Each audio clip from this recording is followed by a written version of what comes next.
le but du chemin spirituel. Nous aimerions vous parler de nouveau du chemin que vous avez tout emprunté qui est tellement important. Le chemin spirituel n'existe pas que sur votre monde matière dense. Bien évidemment le chemin spirituel que vous empruntez, celui qui vous fait comprendre et évoluer, est bien différent de ceux qui existent dans d'autres mondes. Tout chemin spirituel n'a pour but que de vous faire remonter, vie après vie, vers la source de toute vie. Au plus profond de vous-même, vous avez ce chemin spirituel, qui est essentiellement celui de la sagesse, de l'amour et de la connaissance. La connaissance est en vous car en vous il y a la partie divine qui vous habite et qui est amour, connaissance, sagesse et bien plus encore. Le travail que nous faisons ensemble depuis de nombreuses années a pour but de vous remettre sur le chemin, de vous faire percevoir la lumière et l'amour qui sont en vous et tout autour de vous, et également de raviver votre mémoire ancestrale afin qu'elle arrive à communiquer avec votre conscience humaine, votre mémoire humaine. Que représente la mémoire humaine?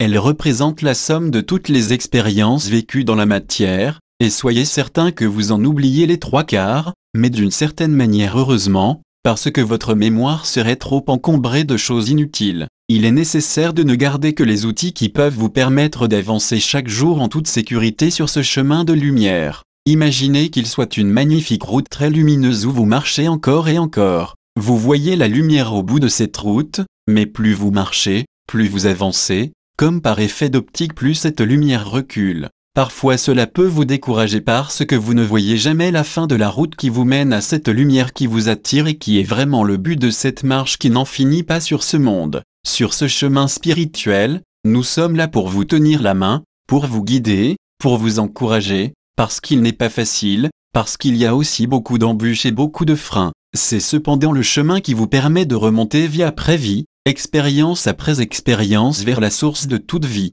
Nous aussi avons notre propre chemin de lumière. Cela peut vous étonner mais à tous les niveaux, sur tous les plans, pour toutes les consciences il y a un chemin de lumière, des étapes à franchir et des connaissances à acquérir. Mais que peuvent représenter la connaissance que nous devons acquérir et celle que vous devez acquérir? À ce niveau il y a une grande distance entre vous et nous, mais nous aussi avons cette marche à faire. Nous ne parlerons pas d'incarnation parce que nous ne nous incarnons pas, mais nous faisons mains et mains apprentissage de l'amour. En ce qui nous concerne, il s'agit surtout de l'apprentissage des 1001 facettes de l'amour qui ne sont pas les mêmes que les vôtres, celles de vos frères galactiques ou de vos guides. À chaque plan son chemin, à chaque niveau de conscience son chemin et à chaque dimension son chemin. Soyez certains qu'il y a beaucoup plus de dimensions que vous l'imaginez. Il y a également toutes les dimensions parallèles dont nous ne vous avons pas beaucoup parlé parce qu'il ne faut pas trop mélanger tout ce qui existe sur ce monde, dans cet univers, dans d'autres, dans les univers jumeaux et dans des dimensions parallèles.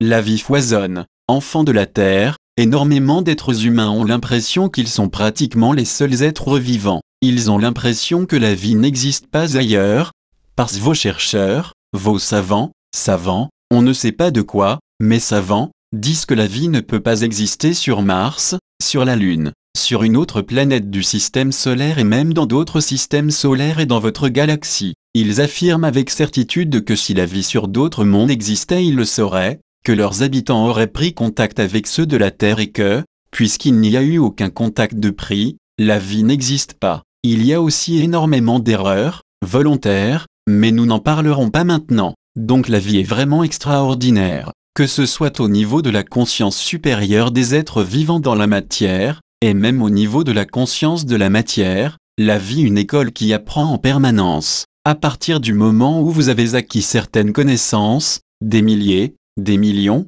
des milliards de connaissances s'offrent encore à vous en fonction de votre capacité de comprendre, d'intégrer et également de digérer toutes ces informations. Les êtres humains font parfois une boulimie d'informations. Ils veulent connaître, ils veulent savoir, ils veulent tout comprendre, mais souvent ils sautent des marches de l'escalier qu'ils montent. Ils ont toujours l'impression que les marches qu'ils ont franchies leur ont appris cette connaissance, parce qu'au plus profond d'eux cette connaissance existe, enfouie dans leur partie divine, et qu'ils ont le désir de la retrouver. Même les âmes toutes jeunes, celles qui n'ont pas encore vécu beaucoup d'incarnations dans la matière, ont au plus profond d'elles-mêmes ce souhait, conscient et inconscient, qui les pousse, qui les tire vers leur propre évolution. Ce souhait de retrouver le Père-Mère, la source de toute vie dans cet univers. C'est pour cela qu'il est important de vous parler de ce chemin spirituel. Chacun l'appréhende à sa manière, avec ses capacités, avec son courage, avec sa confiance, avec sa foi. Parce que le chemin spirituel peut aussi s'accomplir avec une connaissance différente de celle que nous vous enseignons depuis maintenant si longtemps,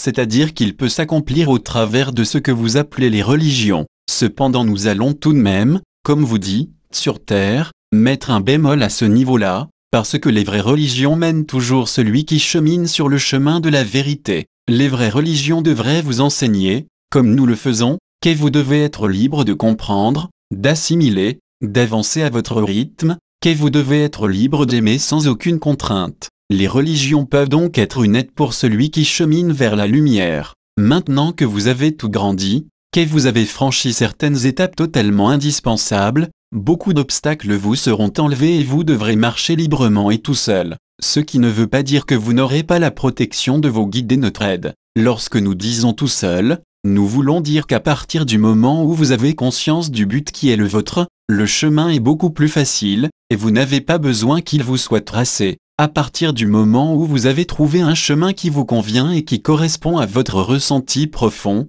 un chemin qui vous guide vers votre but et sur lequel vous souhaitez aller, vous pouvez avancer seul, c'est-à-dire sans dépendance, sans mainmise sur vous, tout simplement libre. Dans l'enseignement que nous vous donnons depuis très longtemps, nous avons toujours insisté sur la notion de liberté, c'est-à-dire sur le fait de ne pas vous laisser enfermer dans quoi que ce soit, d'être libre de vos pensées, libre de vos sentiments et de vos émotions, parce que pensées, sentiments et émotions sont aussi des outils de transformation et d'avancement, car il y a parfois de la souffrance dans les émotions, dans les pensées et dans les sentiments. Vous avez de plus en plus en main tout ce qui est nécessaire pour vous ouvrir réellement les portes menant à la dimension supérieure. Nous ne parlerons pas de la 4e dimension car de plus en plus l'humanité est à cheval sur la 3e et la 4e dimension. Progressivement l'humanité commence à sortir de la 4e dimension, et vous pouvez vous en rendre compte au travers du souhait profond mais pas totalement conscient des êtres de vivre en paix, dans la fraternité,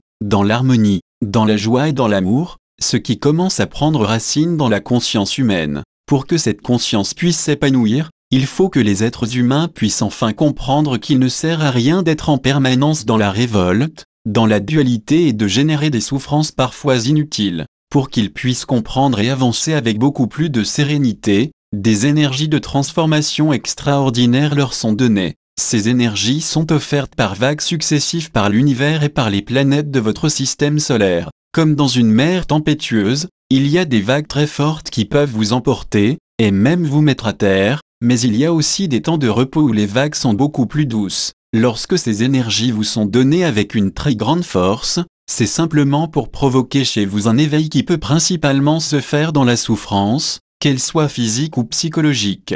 Vous approchez de plus en plus du monde que vous souhaitez tout. Nous ne vous dirons pas une nouvelle fois que les grands changements auront lieu tout à l'heure ou demain, refrain que vous ne supportez d'ailleurs plus, ce que nous comprenons. Nous savons que les humains sont très impatients, alors nous vous disons parfois certaines choses pour vous faire patienter et donc vous permettre de mieux comprendre et d'avancer dans une plus grande sécurité psychologique et même mentale. Sur votre petite planète, il se passe réellement beaucoup de choses que vous ne percevez pas, et évidemment beaucoup de choses que vous percevez. Il s'en passe aussi beaucoup en vous, que vous ressentez ou ne ressentez pas. Alors que faire ? Quel comportement avoir par rapport à tous ces bouleversements intérieurs et extérieurs ? Surtout de ne pas générer des peurs, avoir une confiance totale non seulement en vous, en votre capacité de vivre tout ce que vous aurez à vivre, mais également avoir une confiance totale en ce que nous sommes, parce que nous existons et que nous, êtres de lumière qui communiquons avec vous, ainsi que tous vos frères galactiques et tous les êtres qui ont été des grands initiés sur ce monde qui continue sur d'autres plans à aider votre monde par rapport à ce grand passage.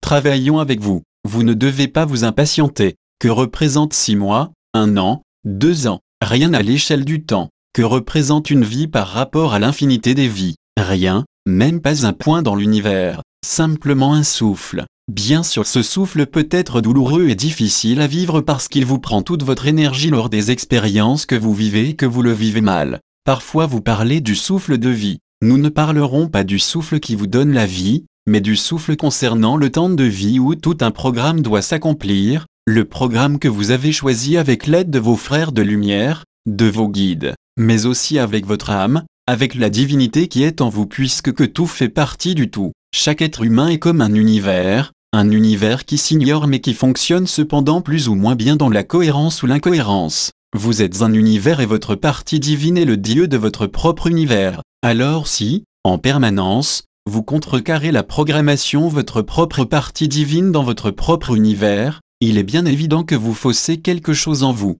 Cependant, comme tout est juste et comme la source première de toute vie peut tout rectifier afin que tout fonctionne d'une façon cohérente et à la perfection, chaque petit univers est remis sur la bonne voie. Même s'il y a des difficultés ou une mauvaise compréhension de ce que peut représenter la vie dans sa totalité, ils me disent, ce n'est peut-être pas cette histoire d'univers qui vous fera avancer. Nous voulons simplement vous faire comprendre que vous vivez dans une existence de quelques années qui ne représente en définitive que très peu de temps pour comprendre et accomplir une évolution. Étant donné les difficultés de la densité, le temps qui vous est imparti et que vous avez choisi est largement suffisant, soyez-en certains. Cependant, lorsque les humains de cette planète, et surtout ceux qui reviendront, auront compris que la vie peut être totalement différente, que 60, 70 ou 80 ans ne sont rien et qu'ils peuvent augmenter d'une façon considérable leur durée de vie sur un monde de densité et de vibrations différentes, il y aura moins de perte de temps, moins de souffrance pour partir de ce monde,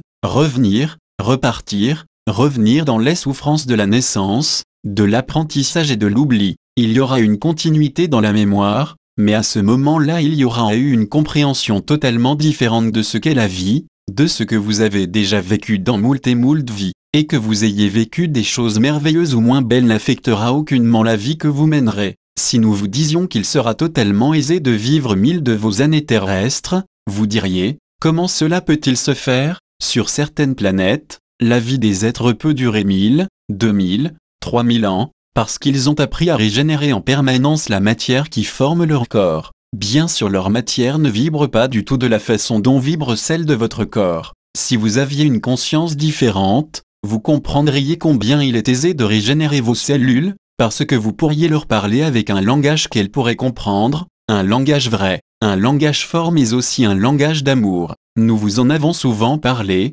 vous le faites mais avec une telle incertitude, un tel doute, conscient ou inconscient, qu'elles ne vous entendent pas, qu'elles ne vous comprennent pas. Soyez certains, enfants de la Terre, qu'un nouveau monde est en train de naître en vous et à l'extérieur de vous. D'ailleurs, si vous regardez tout autour de vous, vous vous rendrez compte que l'ancien monde s'écroule. De toute façon il n'est plus viable, et petit à petit autre chose est en train de se mettre en place. Bien sûr vous ne le constatez que très moyennement, mais cette autre chose est en train de prendre racine et de se mettre en place en vous et autour de vous. Quand le moment sera réellement venu, vous aurez l'aide que vous attendez depuis si longtemps, celle de vos frères galactiques, celle de frères différents de vous et pourtant si semblables. Ils vous aideront à reconstruire la vie ou à construire la vie. Ils vous apprendront réellement ce que sont le respect, l'harmonie, la non-compétition, la beauté, l'écoute, la fraternité, la joie et l'amour. Ils vous apprendront tout ce que vous savez mais que vous ne mettez jamais en pratique parce que vous n'avez pas été vraiment éduqué de cette façon,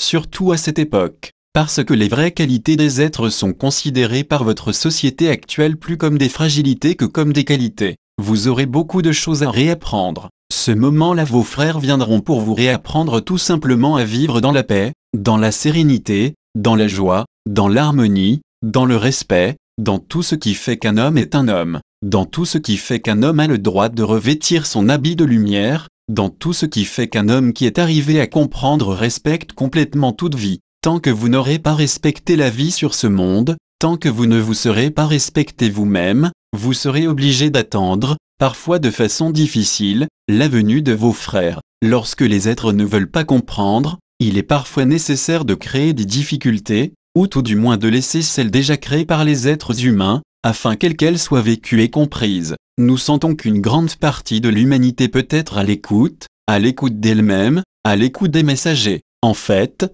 vous pourriez nous considérer comme des messagers parce que nous vous enseignons au travers de nos messages depuis plus de 30 ans.